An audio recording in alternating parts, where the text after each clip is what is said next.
Bonjour à toi qui viens de t'inscrire sur le blog Plaisir de découvrir. Je suis vraiment ravie de te retrouver aujourd'hui pour cette vidéo bonus.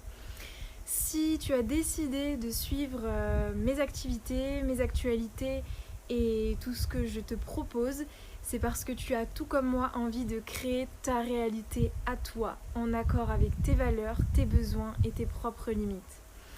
Pour cela, j'ai vraiment envie de partager pour te remercier une vidéo exclusive issue d'une interview avec Bruno Hobby. Il est enseignant, il est consultant, il est formateur et il est surtout sportif de haut niveau. Il est agrégé d'éducation physique et sportive. Il est 2 fois champion du monde de 100 km en équipe de France et il est vainqueur des 100 km de Millau en 6h51. Il est aussi gérant et fondateur de BH Conseil, une entreprise de coaching mental et physique, notamment dédiée aux entreprises, aux particuliers, aux professionnels aussi, des personnes qui ont envie de performer ou tout simplement de s'entraîner à la course. Bruno va aujourd'hui nous parler de son expérience et je suis vraiment ravie de pouvoir illustrer mes propos avec une personne de qualité, une personne très riche d'enseignement. Justement, si on doit résumer un petit peu la vidéo, vous trouverez aujourd'hui notamment tout son parcours pour transmuter un petit peu les croyances qui lui ont été renvoyées depuis son plus jeune âge quant à la course à pied et notamment la course de longue distance. Vous retrouvez aussi les 3 clés de la performance selon lui, son rapport à l'échec lors de son parcours et justement le fait que l'échec est le début de la réussite. Et pour terminer, il nous parlera aussi de la relation entre l'ego et la performance. Voilà, donc j'espère que vous apprécierez cette vidéo qui a été vraiment tournée avec grand plaisir. Voilà, Bruno est une personne exceptionnelle qui nous permet vraiment de réfléchir à notre rapport à la performance, à la réussite et surtout qui nous invite à suivre nos rêves et à créer la réalité qui nous correspond à nous. Voilà, je vous embrasse très fort et je vous dis à très vite pour une autre vidéo. Bonjour. Ah voilà, super, je vous entends. Bonjour. Est-ce que vous me voyez? Oui, je vous vois très bien et vous? Très bien. Super. Bah, écoutez, merci beaucoup en tout cas de m'accorder ce temps. C'est top. Depuis le temps que j'entends parler de vous, c'est bien aussi de pouvoir vous rencontrer. C'est vrai. Du coup, bah, on est là aujourd'hui parce que moi j'avais des petites questions, notamment par rapport à votre parcours. Savoir un petit peu, voilà, toutes les étapes par lesquelles vous êtes passé, si vous avez des outils un petit peu bien-être à nous communiquer. Parce que le but voilà, de mon travail, c'est aussi de montrer que c'est en se connaissant et en se comprenant en fait qu'on peut vivre une vie libre et épanouie. Et du coup, moi, ça m'intéressait de savoir au travers de votre parcours quels sont voilà, vos outils, vos clés, celles qui vous accompagnent au quotidien pour vous sentir mieux et réussir en fait nos objectifs. Ok, d'accord. Ben ouais, je ne sais pas par quoi on peut commencer. On parle de quoi de parcours? Enfin, moi, j'ai un parcours sportif, j'ai un parcours d'entrepreneur, j'ai un parcours d'enseignant. Donc, je ne sais pas. Pour moi, les trois sont liés, mais après, je ne sais pas comment vous voulez qu'on traite ça. Après, je. Bah, moi, ce qui m'intéresse un petit peu, c'est de savoir, bah, je me suis un petit peu voilà, renseignée sur votre parcours, etc. Et c'est vrai que vous disiez avoir commencé à 12 ans la course. Moi, ce qui m'intéresse, c'est de savoir un petit peu dans quel état d'esprit vous étiez à 12 ans. Est-ce que vous aviez pour objectif de voilà, d'être champion du monde plusieurs fois comme vous l'avez été sur des longues distances? Qu'est-ce qui se passait déjà un petit peu dans votre tête à ce moment-là, en fait? Non, quand j'ai commencé le sport, j'avais pas forcément l'ambition de devenir un champion. Enfin, en tout cas, j'en ai pas le souvenir. Moi, j'aimais courir. J'étais un enfant très actif. Alors, on dirait hyperactif maintenant, mais j'étais un enfant très actif. J'avais du mal à tenir en place. j'ai des souvenirs quand j'étais petit que mon instituteur me donnait toujours des trucs à faire, ne pas m'obliger à rester assis. Et en fait, c'est mon frère après qui m'a expliqué ça. Moi, je ne m'en rendais pas très compte, mais c'est mon frère qui m'a dit en fait, l'instit, il me disait Bruno, il a fini ses exercices le premier tout de suite, puis après il s'ennuie. Alors, il me donnait des trucs à faire. Il me disait tu vas chercher un truc là-bas dans la salle. C'était des groupes scolaires où il y avait dans les années 70. Donc, moi, il y avait je sais pas, les maternelles qui étaient plus loin ou les primaires. Enfin, j'en sais rien, je ne me rappelle plus. Donc, ouais, et donc, cet instituteur qui, au lieu de voir en moi sans doute un élève instable et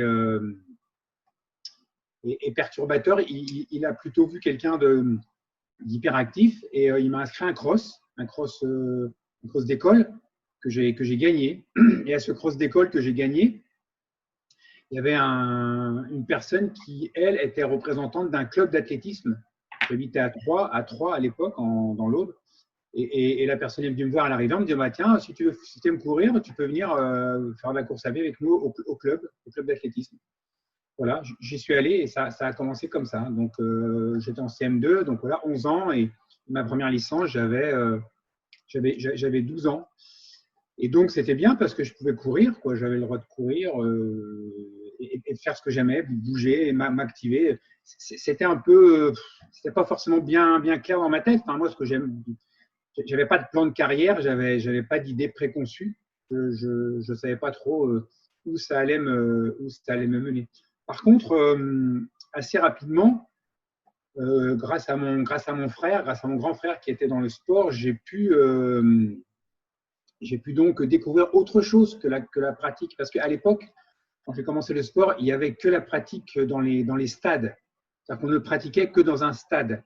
On faisait de l'athlétisme sur une piste, on faisait des crosses, on faisait de l'athlétisme sous cette forme-là uniquement.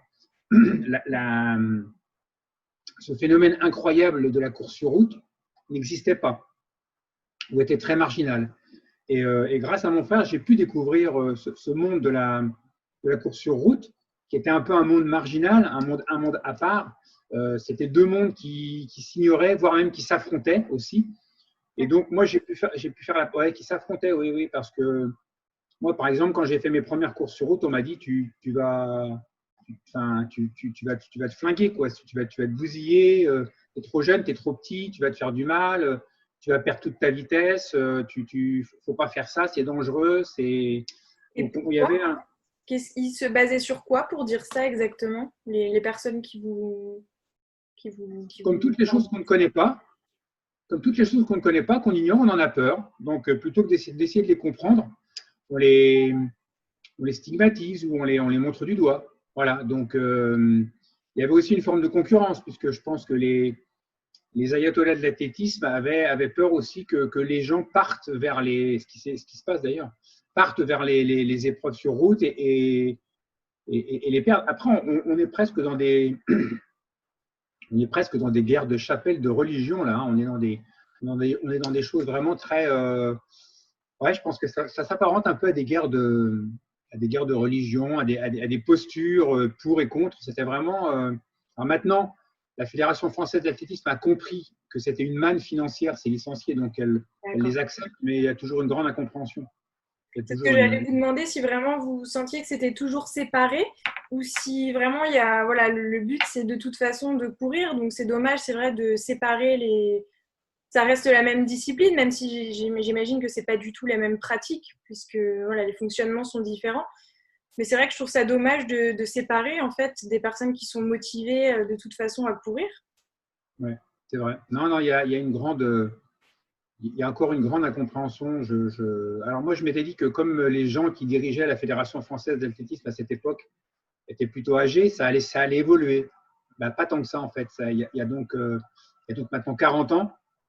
Plus que ça, 50 ans presque, et il y a quand même un monde, une incompréhension entre les gens qui sont hors stade et les gens qui sont à l'intérieur des stades. Il y a quand même quelque chose qui est un peu comme une religion, un peu comme de la politique. On a l'impression que les gens ont beaucoup de mal à se rejoindre sur des sujets qui devraient faire consensus. C'est assez étonnant d'ailleurs d'observer ça. Bah oui, puisque pour une même discipline, bon, est-ce que vous, dans vos formations, parce que je vois que vous faites voilà, beaucoup de choses, vous faites des formations sur plusieurs jours, il me semble, des stages, etc. Est-ce que vous avez pour but de rassembler un petit peu tout ça, du coup? Ou comment ça se passe Oui, complètement, ouais, bien sûr.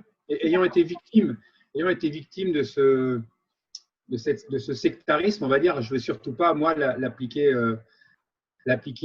dans ma pratique au quotidien. Moi, je pars du principe qu'on est coureur, on fait de l'athlétisme. Alors, qu'on fasse du 100 mètres ou du 100 km, il n'y a pas de différence. C'est la même pratique. Ce qui va le différencier, c'est l'entraînement, mais c'est la même chose. Après, moi, justement, comme à l'époque, on ne faisait que de la pratique sur piste, donc j'ai fait du 1000 mètres, du 1200, du 1500, voilà, des choses très maîtrées, voilà, chronométrées, etc., etc. Et très vite, j'ai compris et j'ai aussi souffert de cette hiérarchisation qu'il y avait à l'intérieur de l'athlétisme. Comme si plus les distances s'allongeaient, moins elle était noble et moins elle était admirable. Ça, c'est quelque chose qui est encore très présent dans le milieu de l'athlétisme. C'est-à-dire que pourquoi on n'a pas de bons marathoniens, pourquoi on n'a pas de bons coureurs de longue distance? Parce qu'en France, on considère que voilà, il faut d'abord briller sur des distances entre guillemets plus nobles. Un peu, je fais souvent ce parallèle parce que j'ai vécu la même chose, je vis la même chose un peu dans mon métier d'enseignant d'EPS, parce que je suis à moitié enseignant d'EPS et à moitié chef d'entreprise, où il y a une espèce de hiérarchie des disciplines. Donc les disciplines qui sont nobles, le français, les maths, voilà les disciplines principales. Et puis par exemple moi en éducation physique, voilà c'est les disciplines. Alors maintenant on n'ose plus le dire, hein, mais c'est voilà les disciplines secondaires qui comptent un peu moins. Et il y a comme une espèce de hiérarchie. Et moi je vois pas en quoi être bon en maths c'est plus important que d'être bien dans son corps et dans sa tête. Alors voilà, il y avait aussi la force de l'administration qui fait que ben, voilà, le français et les maths restent des disciplines, en France en tout cas, très importantes par rapport à l'éducation physique, l'éducation musicale, les arts plastiques. Donc j'ai souffert de ça parce que je pense que c'était une souffrance, ouais, toute ma carrière d'enseignant de PS. Et la même chose quand j'ai fait des longues distances. C'est-à-dire qu'on me disait, oui, mais attends, d'abord, avant de faire du 5000, il faut que tu sois très, très bon sur 1500. Donc, ce que j'ai coutume de dire, c'est qu'à force d'être bon sur 1500, il faut être bon sur 5000. Puis après, quand on est bon sur 5000, on est bon sur 10 000. Puis quand on arrive sur 100 km, on a 50 ans, c'est fini, c'est mort. Et donc, voilà. Et donc, moi, je me bats pour qu'il n'y ait pas de hiérarchie, qu'il n'y ait pas de différence, qu'on court. On aime ça, qu'on fasse du 100 mètres, du 10 000 mètres ou du 100 km. Il n'y a pas de différence, c'est la même chose. Et j'essaie justement d'avoir ce discours un peu plutôt rassembleur, à l'inverse du discours qui est un peu clivant qu'on a parfois chez les coureurs. Alors c'est vrai que l'athlétisme, entre un lanceur de poids, un lanceur de marteau, un coureur de 100 mètres et un sauteur en longueur, on est dans des disciplines qui sont complètement différentes. Il n'y a pas beaucoup de sports où il y a autant de différences. Et donc ça vient aussi de ça. On est un sport très diversifié. Mais justement, moi, ce que je dis, c'est que cette diversification doit être une richesse. C'est-à-dire que quand on fait de la course à pied, on peut courir dans des champs, on peut courir sur des chemins, on peut courir sur des routes, on peut courir sur des pistes. Quand on fait du volley, on fait du volley. Enfin, à part si on fait du volley sur la plage. Quand on fait du handball, on fait du handball. Quand on fait du tennis, on fait du tennis.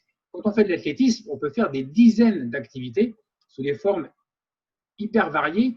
Et puisque la thématique, c'est le bien-être et le plaisir, ben là, on est justement dans une diversité qui permet ce bien-être, ce plaisir, cette variété des activités qui est motivante et qui est intéressante.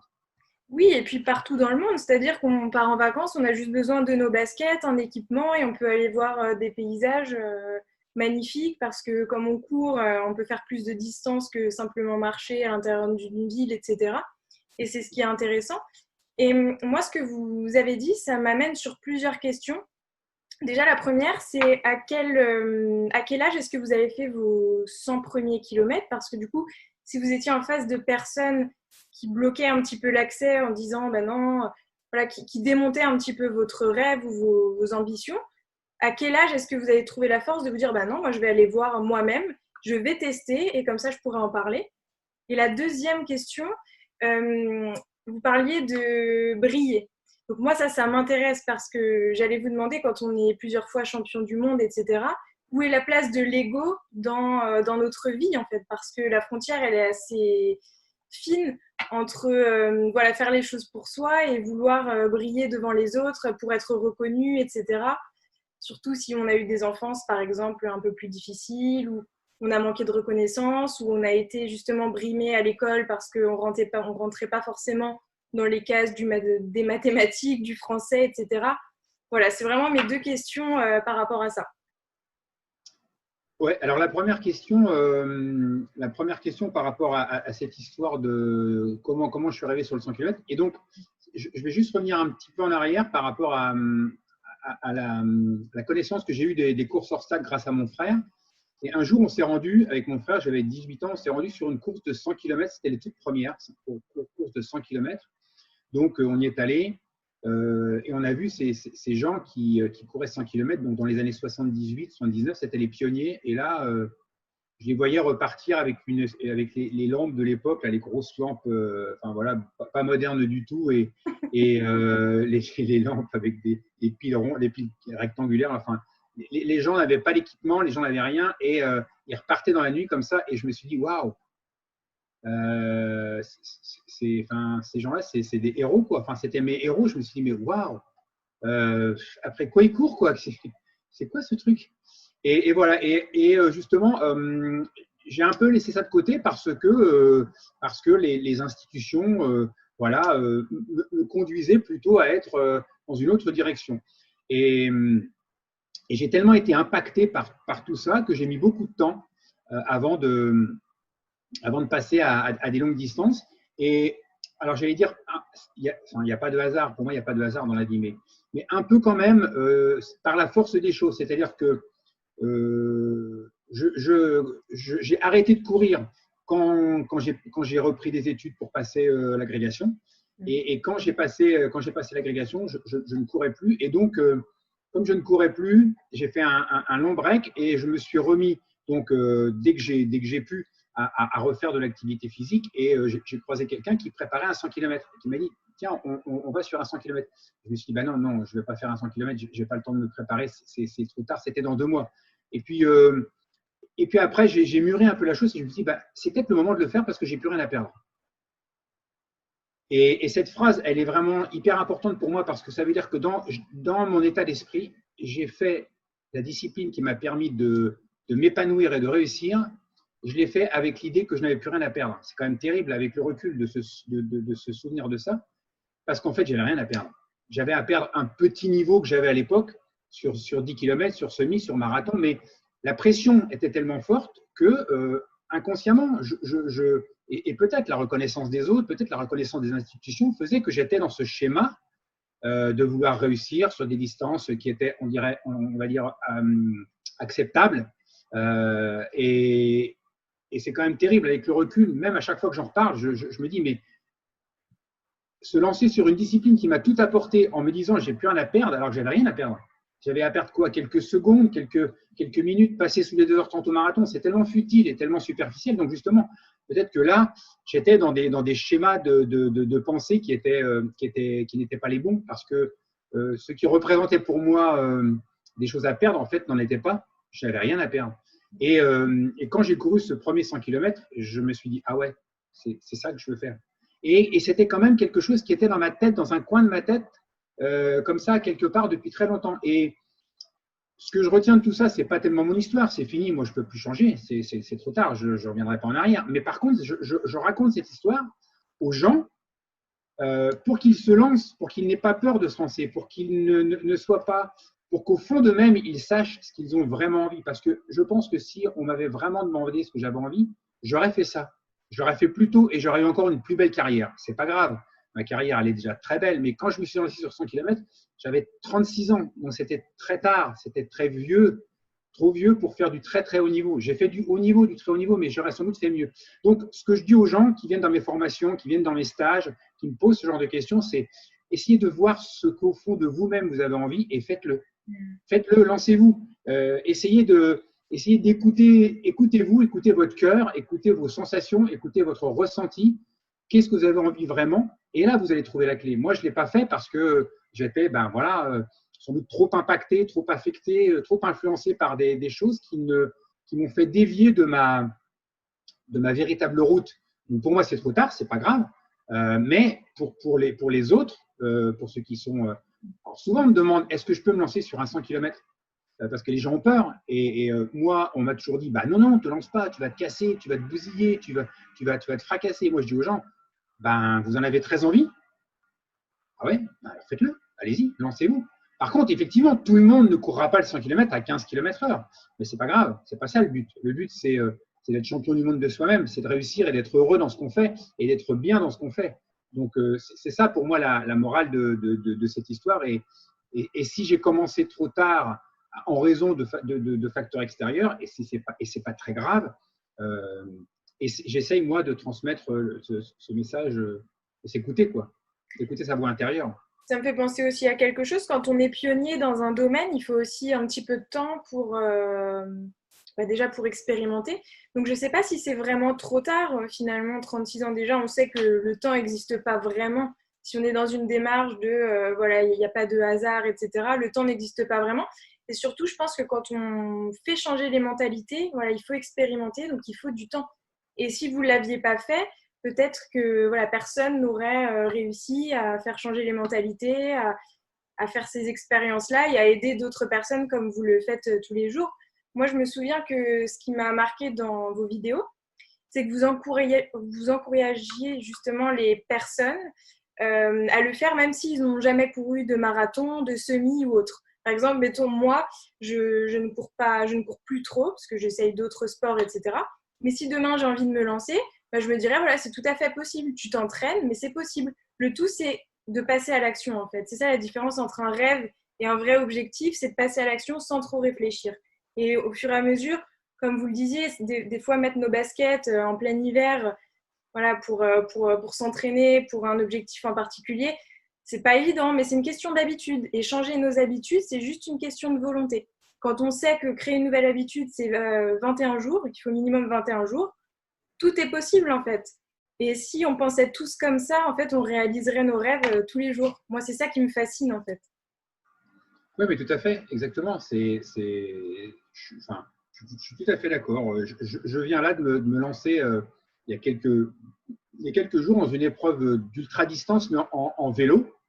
Parce que là, ben, moi, j'ai 60 ans, donc les performances sont loin derrière moi. Donc, quand je disais je me suis lancé trop tard, alors une fois de plus, c'est purement, on pourrait revenir sur la deuxième question, sur la question de l'ego, c'est purement compétitif. C'est-à-dire que si j'avais commencé à 30 ans, j'aurais réalisé quelques minutes de moins. Mais une fois de plus, on est dans la même démarche que quand je disais j'ai pas grand-chose à perdre. Est-ce que j'aurais été plus heureux en faisant 6h45 dans ma vie qu'en ayant fait 6h51? Je crois pas. Je crois pas. Donc, d'un point de vue purement sportif, voilà, d'un point de vue purement sportif, oui, si j'avais commencé à 30 ans, j'aurais sans doute été peut-être sixième d'un championnat du monde au lieu d'être 11e. J'aurais peut-être bon, mais au fond, ça n'a pas beaucoup d'importance. Et c'est vrai que là, le challenge que je vais tenter, donc c'est un challenge en vélo, c'est entre 850 et 1000 km, on ne sait pas encore.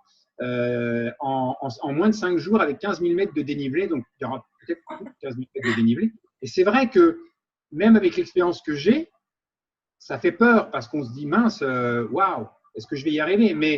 Mais voilà, effectivement, je crois qu'il y a dans l'état d'esprit où je suis maintenant, avec ce que j'ai appris, je me dis j'ai peur, c'est un peu comme le saut élastique, j'ose pas me lancer, mais je me lance parce que je sais que ce qui va me freiner au début, va disparaître au fur et à mesure et le plaisir de se préparer et le plaisir de participer va prendre le dessus. Alors, je ne sais pas si ça va durer, ça va me falloir 21 jours pour que je change mes habitudes, mais en tout cas, il est certain que si il n'y a pas un moment où on se lance, enfin, on parle de zone de confort, moi je parle, enfin, sortir un peu de sa zone de confort. Après, souvent ce qu'on constate, c'est que les zones de confort, en fait, sont des zones d'inconfort.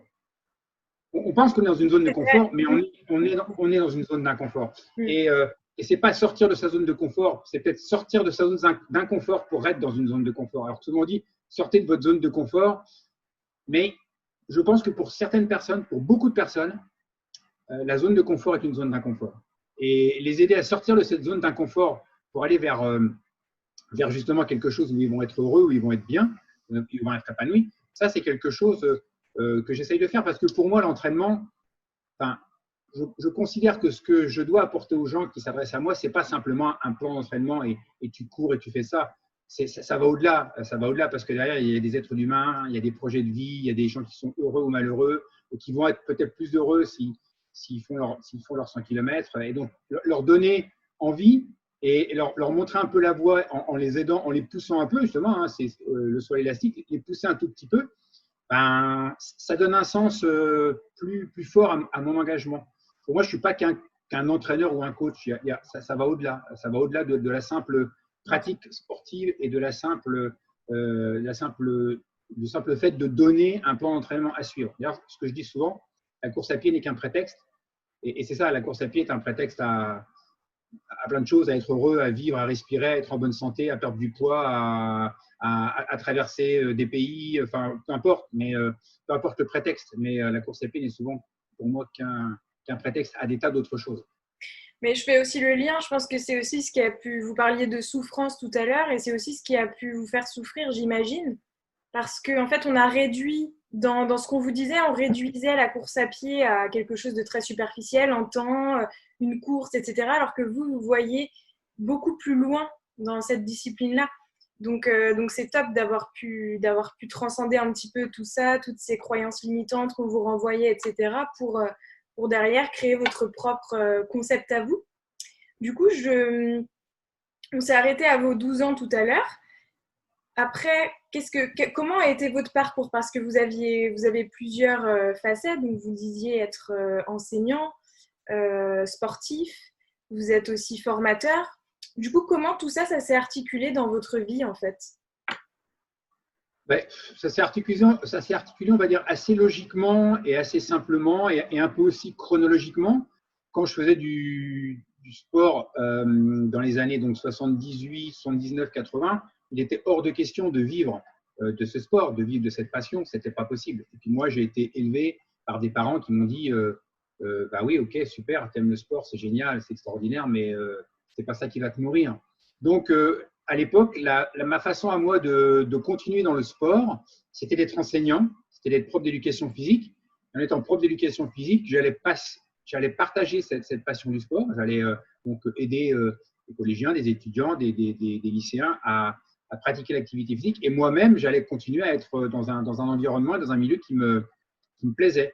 Donc, j'ai arrêté de faire du sport, on va dire, sérieusement à partir du moment où j'ai commencé mes études d'éducation physique. Donc, j'étais un plutôt bon coureur, cadet, junior. Je n'étais pas dans le top, enfin, je n'étais pas le meilleur français, mais j'étais dans les 3, 4, 5 meilleurs français. Donc, je n'étais pas top. J'aurais peut-être pas été aux Jeux Olympiques, j'en sais rien, peut-être pas assez fort, mais c'était un niveau quand même tout à fait convenable. Donc, j'ai arrêté pour me consacrer à mes études, pour me consacrer à d'autres choses. Voilà. Et donc, je me suis formé en tant qu'enseignant. Et quand j'ai eu un moment où j'ai pu de nouveau reprendre un peu d'activité physique, je l'ai fait plutôt dans une pratique. J'avais fait un trait, à cette époque-là, on était sportif de haut niveau jeune et ça ne durait pas. C'est-à-dire qu'au-delà de 25 ans, à 30 ans, on était vraiment un vieux sportif. Je me rappelle des gens, ils avaient 35 ans, ça me paraissait être des vieillards, quoi. Il n'y avait pas toutes ces catégories. Ouais, il n'y avait pas toutes ces catégories de gens qui faisaient du sport à 40, 45, 50 ans, très peu, très peu. Donc, pour moi, j'avais mis un trait sur ma carrière, c'était fini, j'avais choisi autre chose. J'ai vu tous mes potes qui étaient en sport-études, tous mes potes étaient partis aux Jeux Olympiques, faire les championnats du monde. Je les regardais à la télé, je me disais, mais bon, je n'avais pas de regret parce que je me disais, bah non, moi j'ai choisi autre chose et puis bon, j'étais peut-être pas fait pour ça, c'est pas très grave. Et donc, quand je me suis remis à courir, je l'ai fait vraiment dans une dimension hygiénique, de bien-être, de forme, un peu comme quand j'étais gamin. Courir pour m'oxygéner, voilà. Et puis, j'ai remis le doigt dans l'engrenage de la compétition parce que c'est quelque chose qui était ancré et chevillé en moi, mais avec l'idée que, ayant arrêté quand même pas mal d'années, je le faisais juste comme ça, parce que c'est le challenge, quoi. C'est l'esprit un peu de compétition. Et là, la première compétition a été plutôt très bonne, plutôt surprenante. Et je me souviens, je me disais, non, moi, je courrais 2-3 fois par semaine pour l'hygiène, pour être bien. Il y a plein d'autres choses à faire dans la vie. Voilà. Et de fil en aiguille, je me suis remis à refaire des compétitions, à avoir un niveau alors qui était loin de celui que j'avais avant, parce que j'avais arrêté quand même longtemps. Et mes coéquipiers de sport-études couraient le semi en 1h03, 1h02, 1h04, quand moi je le courais en 1h11. Donc, j'avais plus leur niveau. Mais j'ai quand même cherché à progresser, à m'entraîner, à comprendre. Et donc, je me suis formé sur l'entraînement. Et après, il y a aussi un raccourci qui est rapide. Les gens disent: ah bah, t'es prof de sport. Alors, je ne suis pas prof de sport, je suis prof d'éducation physique, c'est pas la même chose. Ah bah, t'es prof de sport, donc tu peux entraîner. Ben non, non, non, non, non. Moi, je sais apprendre à nager à des élèves, je sais apprendre à faire du basket à des élèves, mais dans une dimension pédagogique, dans le cadre de l'école. Mais le sport, c'est autre chose. Non, non, je ne sais pas. Donc, ah bon, tu ne sais pas? Ben non, non, je ne sais pas. Faut que je me forme, il faut que j'apprenne. Donc voilà, je me suis formé, j'ai appris. Mais on m'a un peu poussé vers ça. Mais une fois de plus, il n'y a pas de hasard. Ces gens qui ont fait ce raccourci entre bah, t'es prof de sport, donc tu sais entraîner, ils se trompaient, mais ils avaient raison parce qu'en fait, ils m'ont un peu poussé à me dire: bah si, il faut que tu nous entraînes et tout. Bah si, bah entraîne-nous, toi, tu dois savoir. Donc du coup, je me suis formé et voilà, je suis devenu un coureur d'un niveau correct, sans plus. Je faisais 2h30 au marathon, il n'y avait pas de quoi non plus. À l'époque, c'était pas extraordinaire, je me souviens plus, mais le niveau de course sur route était bien meilleur dans les années 90, bien, bien, bien meilleur. Moi, je faisais 33 minutes au 10 km, je finissais 10e des courses. Maintenant, en 33 minutes, je gagnerais, quoi. Donc, le niveau était vraiment très fort. Et donc, j'étais un coureur, voilà, un bon coureur de niveau régional, mais ça n'allait pas au-delà. Donc, j'ai de nouveau arrêté ma carrière, le sport pour passer l'agrégation, donc encore un autre examen. Là, on est à quel âge à peu près? Vous aviez quel âge à peu près à cette période-là? 35 ans. D'accord. 35 ans, donc entre 26, 27 et 30, 35, j'ai bricolé, je faisais du 10 km, du semi, j'entraînais un peu des gens, mais en me formant. Enfin voilà, je n'avais pas forcément formalisé les choses, je n'avais pas forcément essayé de bien analyser tout ça. Je le faisais de manière un peu amateur. Voilà, je le faisais de manière un peu amateur, comme ça fonctionne beaucoup dans le milieu de l'athlétisme. Les gens sont bouchers, les gens sont secrétaires, les gens sont chauffeurs de taxi, et le soir, ils pratiquent leur passion et ils entraînent. Dans la course à pied, dans le sport, il y a énormément d'entraîneurs qui sont des gens bénévoles, qui sont passionnés, qui ne sont pas formés et qui entraînent comme ça. Donc moi, je faisais comme ça, je bricolais, je bidouillais, je faisais ça d'une manière qui n'était pas forcément très structurée. Mais avec mon approche un peu d'enseignant, avec mon approche un peu, on va dire, pédagogique, j'ai commencé à creuser un peu les choses, à essayer de comprendre comment l'entraînement fonctionnait. Et au fur et à mesure, j'ai formalisé les choses de plus en plus, de mieux en mieux, pour essayer d'établir un peu une méthode. Je me suis formé à la Fédération française d'athlétisme, il y avait des diplômes qui existaient. J'ai formé à mon tour des entraîneurs. Donc, je suis rentré un peu dans ce cursus de formation, dans lequel j'ai très vite trouvé des limites, parce que voilà, la formation à la FFA, c'est un peu comme les formations dans l'éducation nationale, c'est un peu le mammouth. C'est difficile de bouger les choses. Et très vite, je me trouvais dans une situation où j'allais former les gens, j'allais plus former des gens, j'allais leur apprendre à passer un examen.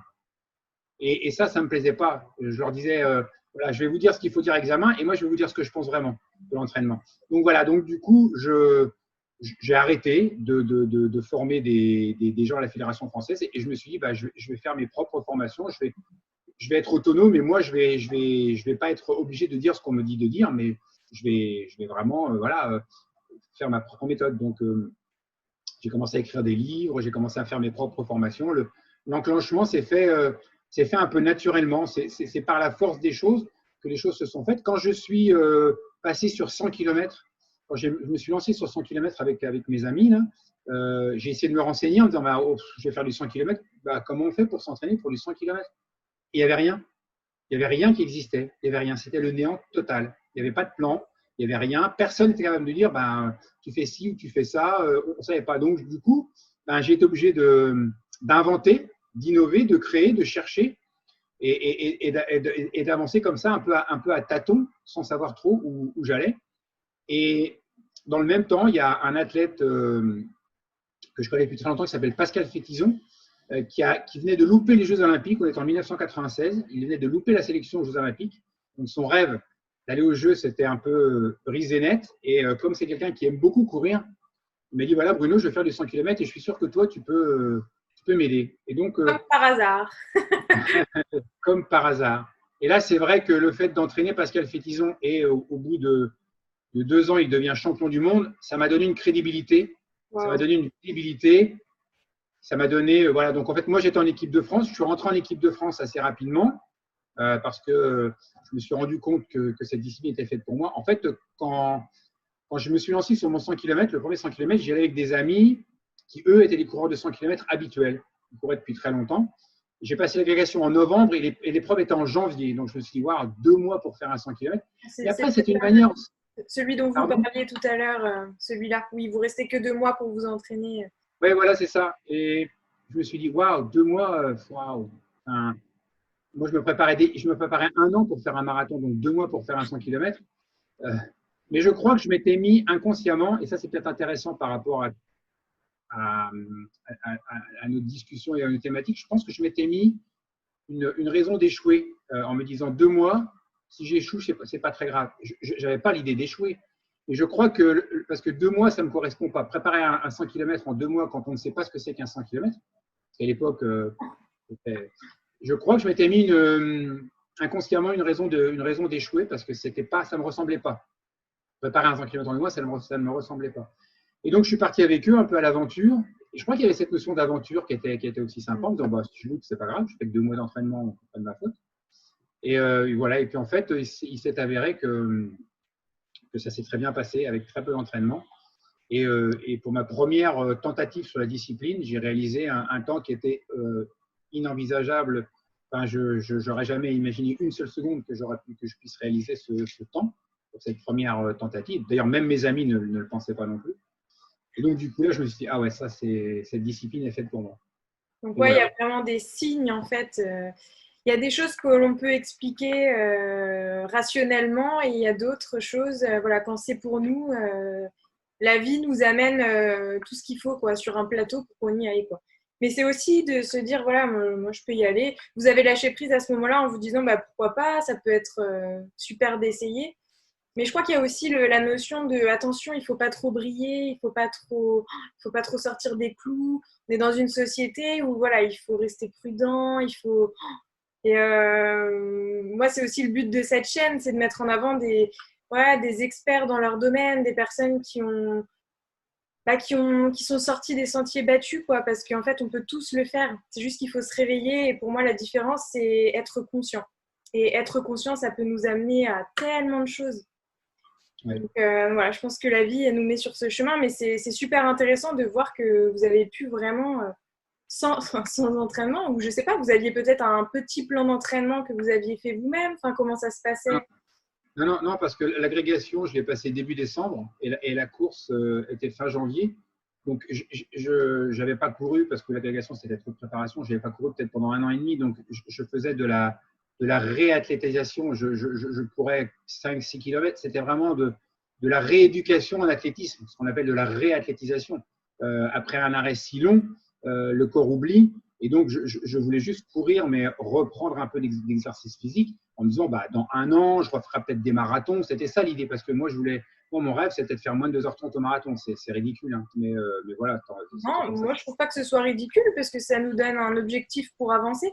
Puis dans cette discipline, comme on le disait, forcément, il y a une notion de temps, de timing. On est identifié à notre timing. C'est ça qui est c'est un peu ingrat aussi. Et en même temps, c'est motivant. C'est un peu des deux. Oui, c'est ça. Mais il y a un moment où cette motivation, elle doit. Je crois qu'il y a un moment où il faut, mais que ce soit pour faire moins de 2h30 au marathon ou pour tout dans la vie, il y a un moment où il faut relativiser, prendre conscience des choses et se dire, mais attends, et maintenant je le dis aux athlètes, je leur dis, mais attends, tu vas t'entraîner pendant 6 mois pour gagner 15 secondes sur un 10 km, peut-être que c'est en faisant ça que tu vas t'éclater, tu es peut-être fait pour ça. Donc je me sers constamment de ce que moi j'ai vécu pour essayer d'inspirer les autres. Peut-être que tu n'es pas fait pour faire autre chose, mais comment tu le sauras tant que tu n'auras pas tenté? Et si tu as envie, un petit peu envie, parce qu'en fait, bien sûr, on ne va pas dire à quelqu'un, non, fais autre chose. Je ne me permets de donner ces conseils que quand je sens que quelque part, il y a une petite voix intérieure chez la personne et que cette voix ne demande qu'à s'exprimer. Et je crois que c'est ça la difficulté. La difficulté, pour en revenir à ce que vous disiez, c'est d'essayer de voir les signes, d'écouter sa petite voix intérieure. Ça, c'est difficile parce qu'il y a tellement de pression extérieure de n'importe quelle heure que ce soit. Moi, c'était les miennes, mais on a tous dans nos milieux, dans nos métiers, dans nos vies, quel que soit le métier qu'on fasse, qu'on soit artiste ou qu'on soit peintre ou qu'on soit médecin ou qu'on soit peu importe. On a tous cette espèce de carcan, ces choses qui… Et je crois qu'il y a une chose à retenir, c'est essayer d'écouter sa petite voix intérieure et se rapprocher des gens qui vont peut-être nous aider à mieux écouter ou à mieux entendre cette petite voix intérieure. Et moi, je remercierai jamais assez les gens qui m'ont permis d'écouter cette petite voix intérieure, qui m'ont poussé à faire les choses. Un jour, il y a une amie qui m'a dit « Mais tu vas être prof de PS toute ta vie ?» Et quand elle m'a dit ça, ça a été violent pour moi. Je me suis dit « Mais de quoi elle se mêle ?» Et en fait, elle avait détecté chez moi un potentiel d'entrepreneur en me disant « Mais tu peux faire beaucoup mieux. » Et ça a mis du temps avant que je comprenne, mais jamais je la remercierai assez parce que c'est vrai que ce costume de prof d'éducation physique, il était trop étroit et je ne me suis jamais autant éclaté depuis que je me suis lancé dans l'entrepreneuriat. Mais c'est pas, il y a eu une période où je me suis éclaté à être enseignant et une période où je m'éclate à être entrepreneur. Et je crois que les gens qui sont heureux, les gens qui réussissent, sont les gens qui sont capables d'écouter ceux qu'ils vont croiser dans leur vie, jamais par hasard, qui vont leur faire entendre ou qui vont leur faire écouter cette petite voix intérieure qui nous dit fais ça, fais ça, fais ça. Et c'est difficile. Hein. Je crois que la force de celui qui réussit, c'est celui qui est capable d'écouter les autres, d'écouter sa petite voix intérieure.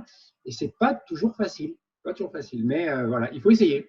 C'est pas toujours facile parce qu'on est constamment stimulé. Donc, moi, je pense que c'est en faisant du tri, du silence dans nos vies, vraiment en étant face à soi-même qu'en fait, on peut réellement se connaître, se comprendre et puis écouter cette petite voix parce qu'il n'y a pas 10 000 façons de le faire, quoi. Il faut vraiment se retrouver face à soi-même et puis avoir le courage de regarder en face nos désirs, nos envies, nos ambitions et puis se dire à un moment donné, peu importe ce que les autres diront, peut-être, c'est vraiment moi ce qui m'anime et la vie me guidera dans ce chemin-là. Mais ça m'amène aussi à une question. Comment vous avez fait quand ces personnes-là vous disaient les choses peut-être un peu violemment, un peu crûment? Comment vous réagissiez à ce moment-là, en fait? Là, par exemple, si on prend l'exemple de la personne qui m'a dit tu veux être prof de sport toute ta vie, je l'ai pas très bien pris parce que je considérais que c'était…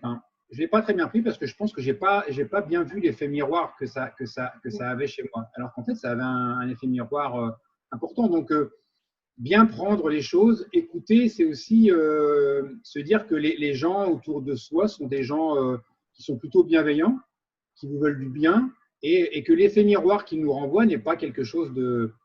peut être un peu violent. C'est sûr que parfois, se regarder dans la glace, on peut se dire « Ah oui, merde ». Mais si cet effet miroir, il nous permet d'aller de l'avant et de faire les choses mieux, ça permet d'avancer. Donc, au début, je crois que je n'étais pas forcément très réceptif et j'étais plutôt à sortir les griffes et sur la défensive. Maintenant, j'ai compris, j'ai évolué et j'ai plutôt tendance à prendre cet effet miroir comme quelque chose de bénéfique, comme justement quelque chose qui me renvoie une image de moi, qui va me permettre d'être une meilleure personne, d'avancer, de ne pas être… forcément toujours dans un schéma qui me convient. Donc, j'ai plutôt tendance maintenant à être même très à l'écoute des gens qui vont m'envoyer ce genre de signaux. Et c'est ça qu'il faut… C'est ça aussi que moi, j'essaye de faire partager, du coup. C'est que l'effet miroir, il est parfois peut-être un peu violent, mais voilà, l'effet miroir, c'est nous, quoi. Et donc, tout ce que les autres vont nous renvoyer sur nous, ça va nous permettre de mieux nous connaître, de mieux nous poser et de mieux avancer. Oui, puis c'est ce que vous incarnez aussi quand vous dites que vous n'êtes pas seulement un coach, un entraîneur, etc. Je pense qu'il y a la question un petit peu de mentor aussi.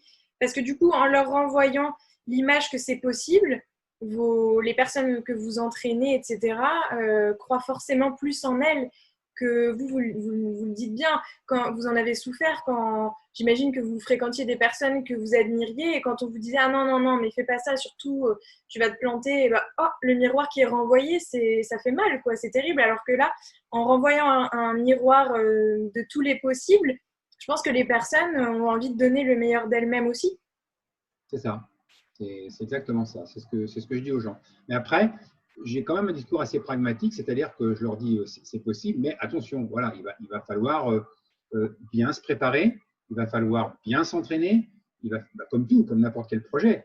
Et puis, il va falloir fixer un objectif qui soit accessible. Ça, c'est très important. On apprend ça en pédagogie, on appelle ça la notion de décalage optimal. Si la barre est trop haute à sauter, si c'est infranchissable, on ne va pas le faire. On va se dire, j'y arriverai pas. À l'inverse, si la barre, moi je m'en rends compte, si la barre est trop basse à franchir, on va dire, bon, ouais, je vais réussir, mais pas terrible, quoi. C'est pas...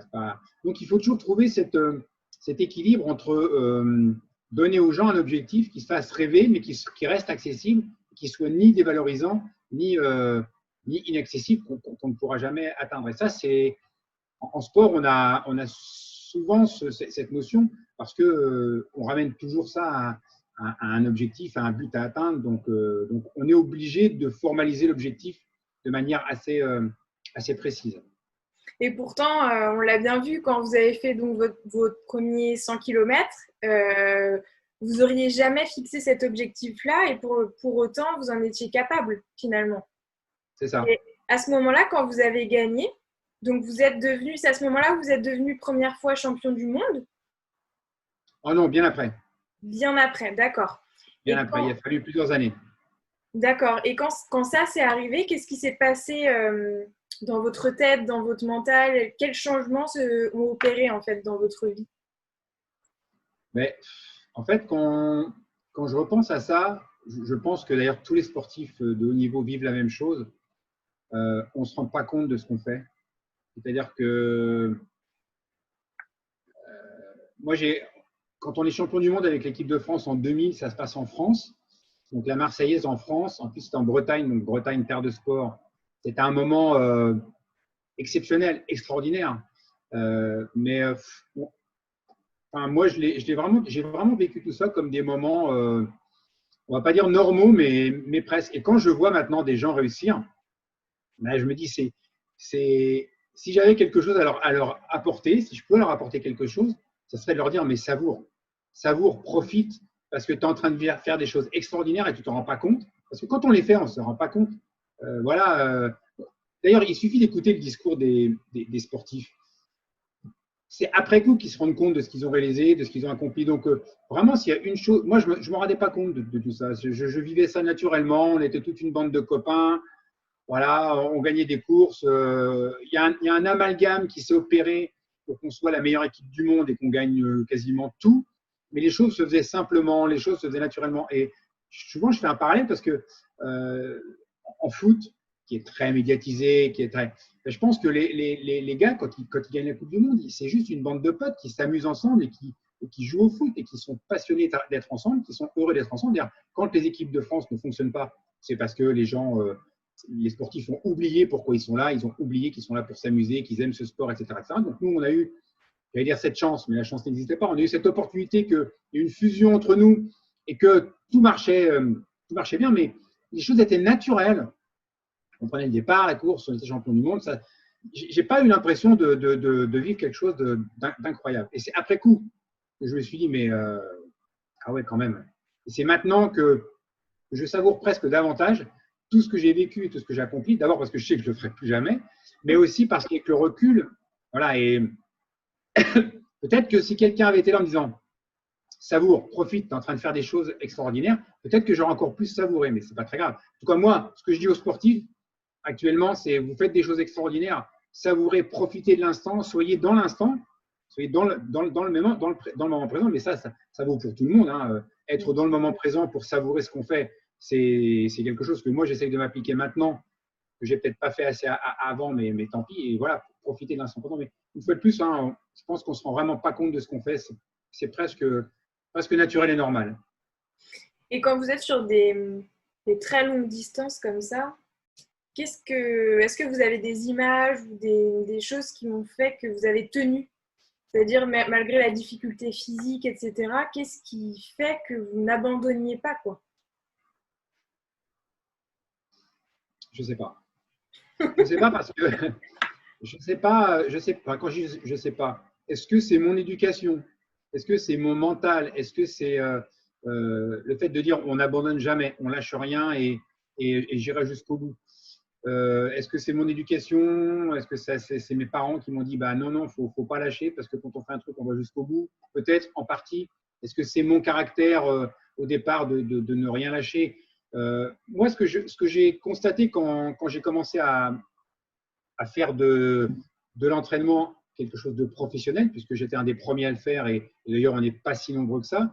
Donc forcément, une fois de plus, en innovant, ça a été un peu compliqué, parce que comme dans ce milieu, personne n'est payé ou presque, demander à être rémunéré pour faire quelque chose que tout le monde fait bénévolement, ça a pas mal, choqué à l'époque. Je pense même d'ailleurs que ça choque encore un peu. Mais en fait, moi, ce que j'essaye enfin, ce que j'ai vu à travers ça, moi, je pensais que les sportifs de haut niveau étaient faits sur un modèle qu'on ne peut pas reproduire.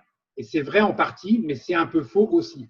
C'est-à-dire que quand je parle du triptyque de la performance, mais qui est valable pour la performance sportive, mais pour la performance de tout le monde, la performance pour être un Steve Jobs, ou la performance pour être un Pavarotti, hein, c'est la même chose. Pour être un musicien, pour être un entrepreneur, pour être un sportif, pour moi, les leviers de la performance sont les mêmes. C'est qualité, entraînabilité et volonté. Donc, les qualités, c'est ceux dont la nature nous a fourni, ceux dont on dispose. Alors, on va dire des qualités physiques, on va dire de l'intelligence pour être ingénieur. Voilà. Et c'est vrai que le sportif de haut niveau, ou la personne qui réussit, a des qualités hors normes, exceptionnelles, voilà, hors du commun. Ça, tout le monde s'accorde à le dire. Mais ce que j'ai constaté, c'est que, et ce que tout le monde sait aussi, c'est que celui qui réussit, on n'est pas Teddy Riner, on n'est pas 10 fois champion du monde de judo sans s'entraîner beaucoup, beaucoup, beaucoup. Les qualités ne suffisent pas. Je pense que tout le monde est unanime pour dire que ce qui va caractériser celui qui réussit, c'est sa capacité exceptionnelle à travailler. Ça, c'est quelque chose qui est vraiment très, très important. Voilà, le travail, etc., etc. Et puis, après, pour moi, la troisième chose, ce que j'appelle la volonté, mais c'est parce que c'est pour faire un jeu de mots avec qualité, entraînabilité, volonté. Pour moi, la volonté, c'est la capacité à jouer la partition sans fausse note le jour J. C'est-à-dire qu'on peut être doué pour la musique, on peut s'entraîner comme une brute, et puis le jour J, passer à travers, voilà, faire une fausse note. Et c'est valable pour un acteur, c'est valable pour n'importe qui. Et pour un sportif aussi, Teddy Riner, quand il est sur le tatami, il a des qualités exceptionnelles, il s'est entraîné plus que tous les autres. Mais voilà, le jour J, c'est une montagne, on ne peut pas le déplacer, quoi, parce qu'il a cette capacité le jour J à être très bon. Et ça, je l'ai retrouvé chez plein d'autres personnes. C'est-à-dire que ce que je me suis aperçu à entraîner des gens de tout niveau, et ça, c'est une vraie richesse pour moi. C'est-à-dire que quand on entraîne un athlète comme Pascal Fétizon, qui est champion du monde, forcément, c'est une Ferrari. Il fait tout bien. C'est facile. Il a des qualités énormes. On peut lui donner tout ce qu'on veut à l'entraînement. Il va le faire. Il va le faire. Et puis, le jour J, on sait qu'il ne passera pas à travers parce qu'il a ce mental de champion. Donc, c'est facile d'entraîner un champion. Mais moi, par mon activité, je me suis trouvé à entraîner des gens de tout niveau. Et je me suis aperçu que chez certaines personnes qui n'ont pas beaucoup de qualité, parce que voilà, c'est la nature qui fait qu'ils ont une entraînabilité, une capacité à travailler qui est mais phénoménale. Phénoménale. Et l'idée, c'est aussi de leur dire ça. Voilà, tu n'as peut-être pas les qualités d'un champion du monde, mais tu as cette capacité à travailler, tu as cette persévérance, tu as cet acharnement. Et je trouve que certaines personnes, enfin, j'ai rencontré des tas de gens qui avaient ce que j'appelle une entraînabilité, une capacité à travailler exceptionnelle et qui leur permettait de réaliser des choses exceptionnelles. Alors certes, ils ne seront pas champions du monde parce qu'ils n'ont pas les qualités, mais et puis des champions du monde, il n'y en a qu'un, donc c'est compliqué, on ne peut pas en faire 50. Mais l'idée, c'est de leur dire, voilà, tu as cette capacité à progresser, tu as cette capacité à appliquer, tu as cette capacité à écouter qui est hors du commun. Donc, tu vas pouvoir être ce que j'appelle champion du monde de soi-même. C'est-à-dire qu'on n'est pas champion du monde en titre, mais on a réussi à optimiser complètement les qualités qu'on a à sa disposition parce qu'on a cette faculté à travailler. Et souvent, ces gens-là aussi ont cette capacité le jour J à jouer la partition sans fausse note. C'est-à-dire qu'ils ont un mental. Et donc, moi, j'aime bien dire à ces gens, tu ne seras peut-être pas champion du monde parce que tu n'as pas les qualités de Teddy Riner, mais tu as cette capacité à travailler, à t'entraîner, à ne pas perdre pied le jour J, à jouer la partition sans fausse note. Et ça, c'est quelque chose qui n'a pas de prix et qui est extrêmement important. Alors, on rencontre toujours plus fort que soi. Moi, quand j'étais en équipe de France, il y avait plus fort que moi. Pascal Fétizon, il était plus fort que moi, puisque il était champion du monde individuel. Mais voilà, donc on a toujours plus fort que soi. L'idée, c'est d'essayer de trouver en soi les ressources qui vont nous permettre d'être le meilleur de nous-mêmes avec les qualités dont on dispose. Alors, je ne sais pas si j'ai bien répondu à la question, là, parce que je suis un peu parti en digression, mais moi, ça me fait penser au fait qu'on redouble d'efforts, quoi. Même à l'école, hein, pour certains, c'est très simple, pour d'autres, un peu moins. Il faut redoubler d'efforts parce qu'effectivement, on n'a pas les mêmes, on n'est pas tous égaux finalement dès le départ. Mais ça ne veut pas dire qu'on est moins fort ou autre, c'est juste qu'on on est différent. Moi, ma question, c'était, enfin, vous avez répondu en partie, mais c'était aussi par rapport à la gestion de l'après-championnat. Quand on gagne, est-ce qu'on est humble ou est-ce qu'on est plutôt dans l'ego à vouloir absolument revivre ça pour montrer qu'on garde notre place, etc. C'est vraiment par rapport à ça, moi. Non, mais ouais, ça, on en a parlé au tout début. Moi, j'ai tendance à faire un raccourci un peu rapide et un peu vulgaire, mais je pense que quand on est sportif de haut niveau, on est très égocentré, très égocentrique, et avec tout ce que ça a de négatif. Mais c'est la condition sine qua non. C'est-à-dire que si on n'est pas hyper centré sur ce qu'on fait, si on n'est pas égocentré, si on n'est pas, on ne peut pas réussir. Et avec le recul, je suis pas toujours fier de certaines choses que j'ai faites, mais je sais que c'était nécessaire pour atteindre cet objectif. Mais oui, quand on a gagné, pourquoi Teddy Riner, il veut en gagner 10? Oui, il a voulu en gagner 10. Bah, c'est forcément, même si cette personne est humble, même si cette personne est bien élevée, mais elle a un ego surdimensionné. Pourquoi vouloir en gagner 10? Pour s'inscrire dans l'histoire, pour être le plus grand. Voilà. Et on entend Usain Bolt qui disait, moi, je veux laisser une trace dans l'histoire. Moi, par exemple, je parle de Teddy Riner et Usain Bolt, ce sont des énormes champions, mais je peux aussi parler de moi parce que je ne suis pas un énorme champion, mais je sais comment je fonctionne. Par exemple, je me suis lancé sur 24 heures. Quand j'ai terminé, quand j'ai fait le tour de la question sur 100 km, 2 fois champion du monde par équipe, vainqueur des 100 km de Millau, qui est la plus belle épreuve, j'avais fait le tour. Franchement, j'avais fait le tour. Je me disais, mais voilà. Mais pourquoi? Parce qu'en fait, la seule chose qui m'animait, enfin, la chose principale qui m'animait, c'était de gagner, c'était la compétition, c'était les records.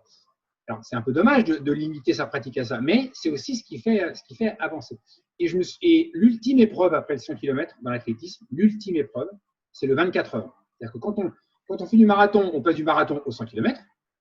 Voilà, on n'a pas le choix, c'est les seules disciplines qui existent. Et après le 100 km, l'autre épreuve, l'ultime, la dernière, c'est le 24 heures. C'est la seule épreuve qui est reconnue par l'équipe de France avec des sélections, etc. Et moi, le 24 heures, ça me faisait peur. Tourner en rond sur une boucle d'1 heure, je me disais, mais comment c'est possible de faire ça? Comment c'est possible de faire ça? Voilà. Moi, je me disais, mais quand je vais m'entraîner, que je fais 3 fois le tour du stade, ça me saoule, je m'en vais, parce que ça me saoule, j'ai horreur de tourner en rond. Je me disais, mais comment on peut faire ça? Et ce qui m'a poussé à faire du 24 heures, c'est le challenge de me dire, je veux être, alors je pensais être le premier Français, mais je ne suis pas sûr de l'avoir été, mais ce n'est pas grave, à être sélectionné dans les 2 disciplines, 100 km, 24 heures. Parce qu'en fait, il y a autant de différences. Il n'y a pas beaucoup d'athlètes qui ont fait des sélections sur marathon et sur 100 km. Il n'y en a pas beaucoup, hein, parce que en fait, 2 fois et demi la distance, c'est comme si on comparait une Formule 1 avec une Ferrari. C'est d'autres qualités. Il n'y a pas beaucoup d'athlètes qui ont fait marathon 100 km. Je ne connais pas, je ne suis pas un historien de la course à pied, mais je ne sais même pas s'il y en a qui l'ont fait. Vraiment, il n'y en a pas beaucoup.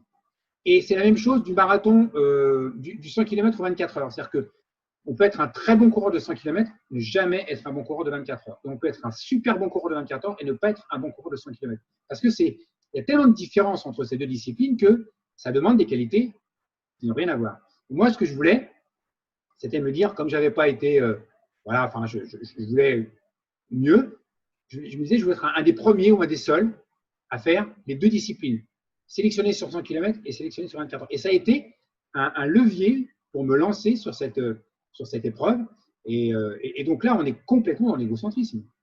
On est complètement dans l'image, on est complètement dans le palmarès, on est complètement m'en laisser une trace. D'ailleurs, je ne laisserai aucune trace parce que 100 km 24 heures, tout le monde s'en fout. Donc, ça ne laissera aucune trace. Donc, mais il y avait quand même cette histoire d'ego, cette histoire de valoriser l'image. Donc, oui, c'est quand même très, très, très présent. Après, je pense que quand on est bien élevé, bien éduqué, et c'est peut-être le problème qu'il y a maintenant avec certains sportifs, je ne vais pas citer les sports ni les noms, mais on a des comportements qui sont insupportables.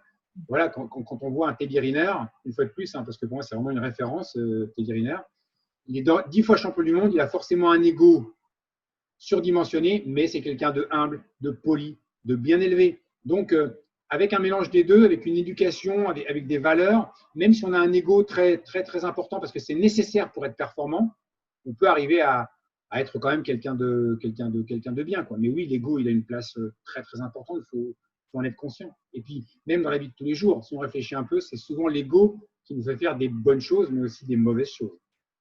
C'est ça, c'est l'ego, on en a besoin, mais il faut savoir reconnaître un petit peu quand est-ce qu'il agit ou pas, on va dire, pour rétablir un petit peu la balance, quoi, je pense. Mais c'est vrai que l'ego, c'est aussi lié je pense qu'on peut être égocentré, mais tout en ayant des valeurs et en étant tourné vers l'autre. Donc en fait, ça fait un juste équilibre, ce qui donne quelque chose de plutôt bien, je pense. Mais c'est vrai que je pense que si on tombe voilà, dans le côté égocentrique, complètement coupé de tout sauf de nous-mêmes, là, on perd quand même une belle partie de la vie. Ça doit être dommage, mais j'imagine que oui, dans le monde du sport, c'est voilà, pour tenir, pour faire face à la difficulté, il faut y aller, quoi. Il faut être centré sur ce qu'on fait. C'est ça, il faut être hyper centré sur ce qu'on fait. Et après, ça ne dure pas très longtemps. C'est-à-dire que le sportif de haut niveau, il est égocentré, hyper centré sur ce qu'il fait pendant 5, 10, 15 ans. Enfin, ça va dépendre de la durée de sa carrière. Après, quand on est bien élevé, quand on a des valeurs, on va pouvoir, quand on est sorti de cet égocentrisme, partager. Moi, par exemple, ce que le sport m'apporte dans la vie, ce que le 100 km m'a apporté dans la vie, ce que la course à pied m'a apporté dans la vie, c'est tellement important que justement, la meilleure façon pour moi de rendre, c'est de partager, c'est de faire des vidéos, c'est de faire des formations, c'est d'expliquer, c'est de vulgariser pour que ça profite au plus grand nombre. Donc, on peut être hyper centré pendant une période nécessaire à la performance, à la haute performance, et ensuite, après, partager. Voilà, il y a des exemples extraordinaires, Didier Deschamps, Zinedine Zidane, qui ont été des champions hors normes et qui sont en train maintenant de devenir des entraîneurs exceptionnels et qui sont dans le partage, qui vont puiser dans leur carrière de sportif toutes ces richesses qu'ils ont accumulées pour partager, pour transmettre. Et d'ailleurs, on voit à quel point ils réussissent. Je ne sais pas si Teddy Riner sera un jour entraîneur de judo, je ne sais pas, mais toutes ces personnes, quand elles rendent à leur discipline ce que ça leur a apporté, ça donne souvent des choses extraordinaires.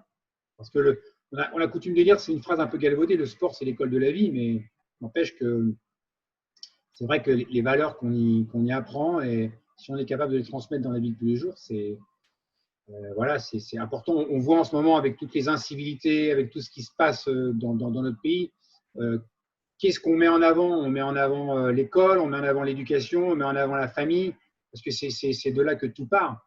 La famille, l'éducation, l'école, le sport, ou faire aux jeunes du théâtre, ou peu importe, j'en sais rien. Mais voilà, donc si on est bien éduqué, si on a des valeurs qui sont solides, cette période d'égocentrisme, c'est un épiphénomène en fait sur toute la vie.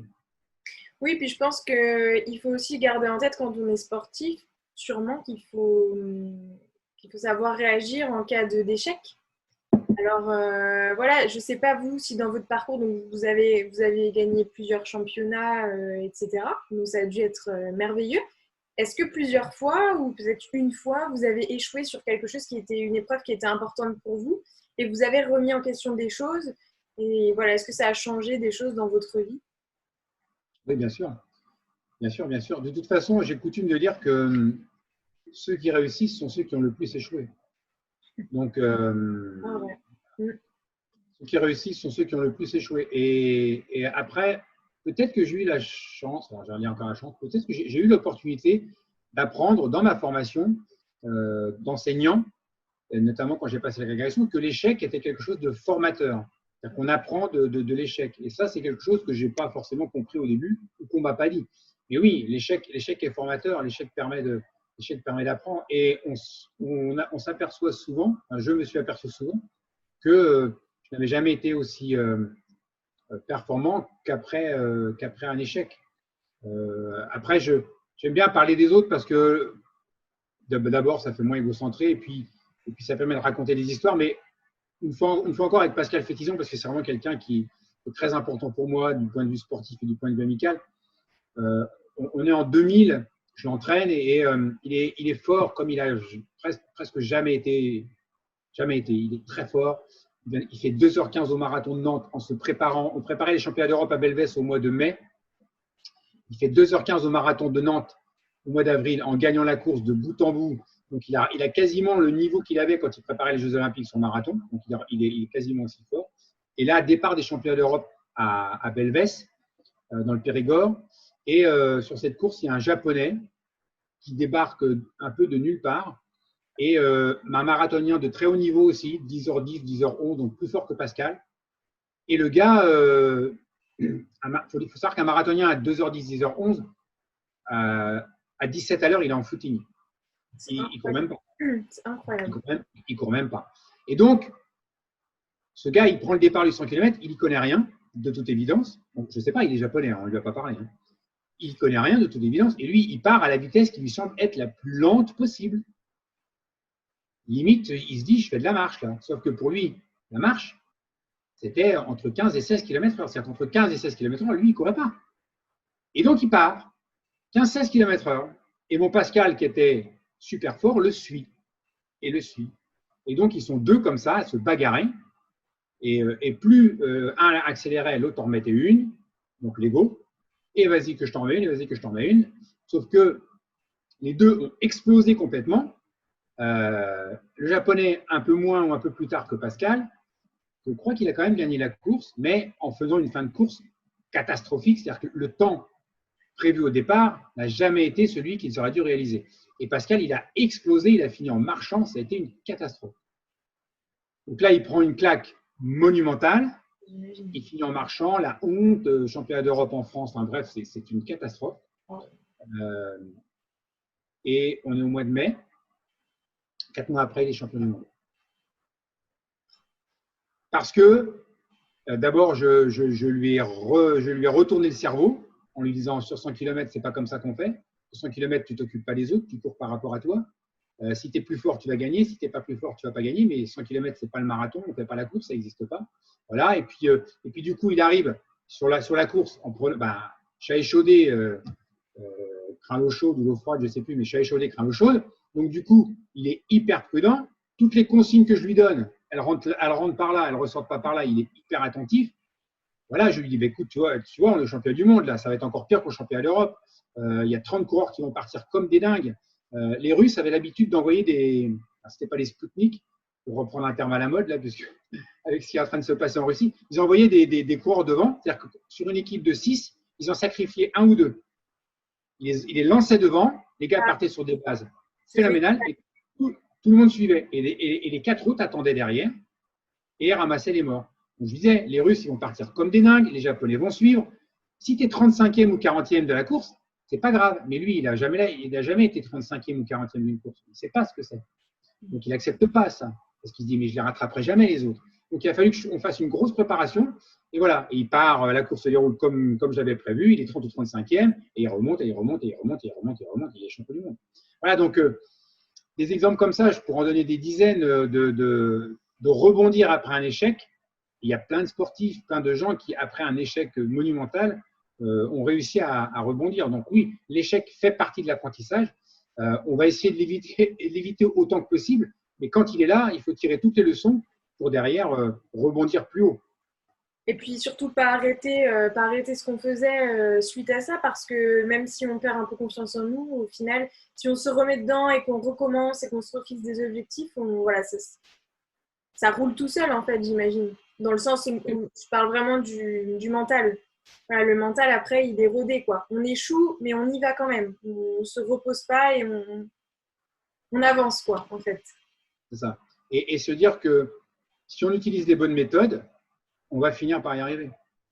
Voilà. Alors, méthode d'entraînement, méthode de management, méthode de n'importe quoi, méthode liée à l'activité qu'on va pratiquer pour élargir un peu au sport. Mais oui, alors, il ne faut pas non plus. Quand j'étais petit, il y avait une bande dessinée, c'était les Shadocks et les Gibi. Alors, les Shadocks, ils pompaient, les Gibi, je faisais. Et les Shadocks disaient, bah, à force d'échouer, je vais finir par y arriver. Donc, ils répétaient toujours la même chose et ils ne réussissaient jamais parce qu'ils refaisaient toujours la même chose. Oui, il faut échouer, mais après, il faut tirer les leçons et essayer de modifier un petit peu l'approche. Mais à force de modifier l'approche et à force de retenter, on augmente les chances d'y arriver. Et généralement, on finit par y arriver. C'est bien aussi, en tant que sportif, moi je sais par exemple que c'est bien aussi quand on a quelqu'un qui va nous dire ça, nous dire c'est pas grave, recommence. Tu as échoué, mais c'est pas grave, recommence. Refais-le, c'est pas très grave. Ça, c'est quelque chose qui manque à notre culture française où l'échec n'est pas assez valorisé. On le voit dans le système scolaire, c'est une catastrophe. Alors moi, je suis enseignant, j'en peux plus, où notre système ne valorise que les réussites. Il ne va jamais valoriser l'échec. C'est ce que j'ai oublié le nom de la personne qui dit ça. On appelle ça la constante macabre. C'est-à-dire que la constante macabre, c'est même un prof très croyant ne donnerait pas 20 à Dieu. C'est cette notion de toujours valoriser ceux qui réussissent. Donc ça, c'est vrai que c'est quand même très compliqué. Dans notre société française, on ne valorise pas assez l'échec. Et on montre d'ailleurs trop souvent du doigt ceux qui réussissent. Ça, c'est un vrai problème de société, je trouve. Une histoire comme ça que je raconte, c'est deux femmes qui sont dans un parc avec un enfant et les enfants font du toboggan. Une américaine et une française. Et donc, le petit français, il monte sur le toboggan, il glisse, il tombe, il se fait mal, il se frotte les genoux, aïe, aïe, aïe, la mère le rattrape et tu vois, je te l'avais dit, allez, on s'en va. Et l'américain, il monte sur le toboggan, il glisse et il tombe. Et la mère lui dit, recommence. Ah bah c'est assez parlant. Et puis le problème, c'est que ça met en place des ancrages de comparaison permanente. Et en fait, on ne peut pas se comparer puisqu'on est tous différents. Et je pense que quand on se met ça en tête, déjà, ça va quand même beaucoup, beaucoup mieux. Comme vous le disiez, vous n'allez pas coacher des personnes pareilles si elles ont le potentiel d'être un champion ou si elles ont le potentiel juste de rester amateur, mais voilà, de performer quand même selon ses capacités, quoi. Et le problème, c'est que ce truc d'ego, là, entretenir l'ego en permanence, il est présent partout. Et ben, ça n'encourage pas à devenir soi-même, à se centrer sur ses objectifs personnels, ses désirs, etc. Et moi, c'est vraiment ça que j'ai envie de dire, c'est que on est tous différents, on est tous faits pour faire des choses différentes. Le tout, c'est vraiment de se comprendre, de se connaître et voilà, de créer une vie en accord avec soi, quoi. C'est ça. C'est ça. Écouter sa petite voix intérieure et savoir ce qu'on a vraiment envie. C'est pas forcément facile parce qu'il y a tout un système autour de nous qui nous influence et c'est pas évident. Mais après, si on a vraiment envie de trouver le chemin, on finit par le trouver. Oui, je suis tout à fait d'accord. Et par rapport, juste une petite dernière question, ce qui m'intéressait par rapport aux personnes que vous coachez, quelles sont les limites que vous remarquez en termes de croyances limitantes, etc. Qu'est-ce qui revient fréquemment? Quelles sont les peurs en général les plus présentes? La peur la plus présente, mais même que, moi, il y a des gens qui s'adressent à moi juste pour faire un 10 km. Il y en a qui s'adressent à moi pour faire un 100 km, mais aussi pour faire un 10 km. Et ce que je retiens ou ce que je garde en mémoire, c'est que je suis nul, je ne vais pas y arriver. Mais moi, je pars du principe que si les gens s'adressent à moi, parce que moi, je suis dans une démarche professionnelle, donc les gens vont me rémunérer pour ça, en disant je suis nul, ils expriment peut-être l'image qu'ils ont d'eux ou de ce qu'on leur a dit, mais s'ils s'adressent à moi, c'est qu'ils ont envie de réussir. Donc pour moi, et ça c'est extraordinaire parce que moi, quand je m'adresse à des étudiants, quand j'étais à la fac, à des collégiens, quand j'étais en collège, à des lycéens quand j'étais en lycée, je suis en lycée maintenant, il n'y a pas cette notion, c'est plus difficile de décrypter celui qui a vraiment envie de réussir par rapport à l'éducation physique ou par rapport au système scolaire, parce qu'on les a mis là, on ne leur a pas demandé leur avis. Quelqu'un qui s'adresse à moi, qui me dit « Moi, je rêve de faire un 100 km, mais je suis nul, je ne vais pas y arriver. » Je sais qu'en fait, en disant ça, il a mis en place déjà les choses pour y arriver. Donc, il est déjà dans un processus de transformation. Donc, j'ai ce privilège de n'avoir à m'adresser qu'à des gens qui me contactent parce que, au fond d'eux, il y a déjà cette petite voix intérieure. Donc, on leur a peut-être tellement dit qu'ils étaient nuls, ou ils pensent tellement qu'ils sont nuls qu'ils finissent par le dire. Je suis nul. Moi, je leur dis toujours, même à mes élèves, je leur dis toujours, mais je suis nul, ça n'existe pas. Ça n'existe pas. C'est un mot qu'il faut proscrire. C'est horrible d'entendre ça. Et plus le temps passe, et plus ça me dérange. D'abord, ça me fait mal au cœur d'entendre la personne dire ça, parce que quand elle le dit, elle est sincère. Mais voilà, je suis nul, j'ai peur, je ne vais pas y arriver, ou j'ai peur de ne pas y arriver. N'empêche qu'elle a déjà enclenché le pas, elle a déjà franchi le pas pour se mettre dans un processus où elle va se faire accompagner, où elle va se faire aider. Et donc, pour moi, déjà, c'est le plus important. Les gens qui viennent à mes formations, les gens qui viennent à mes stages, je leur dis, mais vous n'êtes pas là par hasard. Si vous êtes là, c'est parce que vous vous êtes donné les moyens financiers, les moyens de temps. Les gens qui viennent en stage, ils passent un week-end à Reims, au Crêpes. Donc, pendant 2 jours, ils ont mis de côté leur métier, leur famille. Donc, même s'ils ont peur en disant, parce que souvent aussi les gens arrivent en disant, oh, qu'est-ce que je fais là? Il n'y a que des champions autour de moi. Comparaison. Ouais, comparaison, c'est ça. Comparaison. Les gens doutent parce que le vendredi soir, par exemple, quand on fait un stage, on fait un tour de table, on boit un verre et chacun explique pourquoi il est là.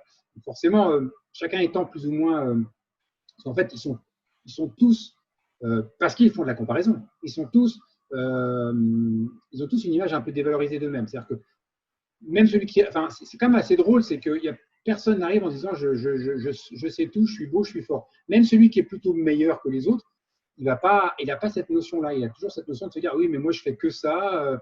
C'est toujours un peu réducteur. Donc, et voilà. Mais n'empêche que si les gens sont là, c'est qu'ils ont envie de se transformer, c'est qu'ils ont envie d'apprendre, ils ont envie de comprendre, ils ont envie d'avancer. Donc, moi je sais que quand quelqu'un s'adresse à moi, ben, je sais déjà que ça va être facile. Le terrain est propice. C'est des gens qui ne demandent qu'à comprendre, qu'à apprendre, qu'à progresser. Et donc, c'est extrêmement facile. Extrêmement facile. Et finalement, le fait d'avoir rendu cette activité professionnelle, c'est-à-dire le fait d'avoir créé une entreprise de coaching, d'accompagnement sportif, etc., ce n'était pas le but du départ. Moi, le but, c'est de vivre de ma passion. C'était d'en vivre. Et puis, j'estimais que ce que je transmettais, ça le valait, quoi. Mais du coup, ça me facilite la tâche parce que comme cette démarche, elle n'est pas forcément très répandue dans le milieu de la course à pied, je n'ai à traiter, je n'ai à m'occuper que de gens qui sont déjà très motivés. Parce qu'ils pourraient très bien aller chercher les plans d'entraînement gratuits ailleurs, ils pourraient très bien aller chercher des entraîneurs qui sont bénévoles. Donc, moi, j'ai vraiment, c'est vraiment facile pour moi parce que le terrain est vraiment propice à planter plein de petites graines pour que les gens… voilà. Souvent, je dis aux gens, moi, je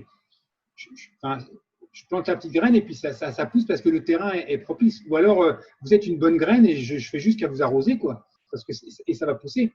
Et c'est vrai, souvent les gens me disent, mais on a réalisé des choses extraordinaires grâce à toi. Mais non, vous avez réalisé des choses extraordinaires parce que vous vous êtes donné les moyens de réussir. Moi, si la graine est bonne au départ, le jardinier, il a juste à arroser de temps en temps, mettre un peu d'engrais s'il faut, et ça pousse. Si la graine n'est pas bonne, le jardinier, il ne donnera jamais une belle plante. Ben, moi, ce que je fais, c'est ça. J'ai la chance d'avoir à chaque fois plutôt les bonnes graines, plutôt un bon terreau, un beau terrain, et ça pousse facilement. Et c'est facile, quoi. Oui, puis je pense que c'est très, très épanouissant de travailler au quotidien avec des personnes qui veulent te surpasser, comprendre, apprendre. C'est super, quoi. C'est vraiment super. Et concrètement, les gens qui voudraient s'adresser à vous, donc comment elles peuvent… Je vais vous laisser juste parler de votre site et des différents moyens de communiquer avec vous pour les personnes qui seraient intéressées. Oui, il y a le site internet. De toute façon, il suffit de taper mon nom sur Google. Ce n'est pas prétentieux de ma part. C'est juste qu'il suffit. Le plus simple, ça, on tape Bruno Huby sur un moteur de recherche. Voilà, il y a le site internet, il y a les réseaux sociaux. J'essaie d'être très présent sur les différents réseaux parce que c'est un moyen de communiquer et c'est un moyen de partager je trouve vraiment que c'est l'aspect vertueux des réseaux sociaux, c'est que ça permet vraiment de véhiculer beaucoup d'informations. Après, certes, il faut faire le tri, mais ça permet de véhiculer facilement de l'information. Ça a été la révolution des 20 dernières années, c'est extraordinaire. Mais vous qui avez connu la formation avant et après les réseaux sociaux, c'est sûr que ça change beaucoup de choses, j'imagine. Et vous avez lancé des vidéos, il me semble. Vous répondez, alors je me souviens plus du hashtag, je suis une mauvaise élève, mais vous répondez à une question par une vidéo. Et moi, j'ai écouté pas mal de vidéos, je trouve que c'est très instructif. Donc, je me souviens plus, on peut trouver ça de toute façon sur votre chaîne YouTube. C'est ça, sur la chaîne YouTube, il y a toutes les vidéos. En fait, l'idée, une fois de plus, j'ai fait des vidéos, on va dire un peu plus professionnelles, où là, il y avait vraiment un texte et des choses à partager sur ce que je pensais être les points clés de l'entraînement. Mais je me suis dit que pour être un peu plus en lien avec les gens, l'idéal, c'était non pas que moi, je fasse des vidéos sur des thématiques qui me semblent essentielles, mais aussi que les gens posent des questions et que j'y réponde par vidéo. Là, on est vraiment dans la réponse à ce que les gens attendent. Et c'est intéressant d'ailleurs de savoir quelles sont les questions que les gens se posent. Donc, parmi les vidéos, il y avait, c'est ça, est-ce qu'on peut se lancer sur 100 km sans avoir fait un marathon? Comment est-ce qu'on récupère après une épreuve? Et là, du coup, ça permet de répondre à des thématiques qui sont vraiment des questions que les gens se posent. Et souvent, la question que les gens se posent, c'est pour ça que je dis aux gens, il n'y a pas de question édite, il n'y a pas de question bête. La question bête, c'est celle qu'on ne pose pas, mais souvent, la question que les gens posent, c'est la question que tout le monde se pose. C'est forcément intéressant. N'ose pas le dire. En général, c'est ça. Super. En tout cas, merci beaucoup pour cet échange. C'était très instructif. Merci pour le temps que vous avez pris vraiment. Et puis, peut-être à bientôt. Avec plaisir. À bientôt. Et moi, je suis vos activités. Je regarde. J'adore m'instruire. Donc voilà. Ouais, c'est le but. Hein. Le but de ces vidéos, c'est ça, c'est de partager, c'est de donner du contenu. Et puis, ce que je dis toujours, le virtuel, c'est extraordinaire. Voilà, les réseaux sociaux, c'est du virtuel, mais le but ultime, c'est que du virtuel. Ce que je trouve aussi génial dans les réseaux sociaux, c'est que ça permet, c'est que ça doit, pour moi en tout cas, ça doit passer du virtuel au réel. C'est-à-dire que ça m'a permis de connaître énormément de gens, parce que la vie, c'est pas les réseaux sociaux, c'est pas le virtuel, la vie, c'est le réel. Et donc, ce qui est aussi bien, c'est qu'on puisse, grâce à ça, passer au réel. Voilà. Parce que la vraie vie, c'est rencontrer les gens, c'est leur parler en vrai. Et c'est ça aussi que j'adore faire et que j'aime pouvoir mettre en place. Voilà. C'est créer du lien et générer des ondes positives autour de nous dans la vraie vie. Ça, c'est sûr. C'est exactement ça. Super. Okay. Merci beaucoup en tout cas. Et rien, Julie, avec plaisir. Bonne journée à vous et merci pour vos enseignements. Avec plaisir. À bientôt. À bientôt. Au revoir. Au revoir.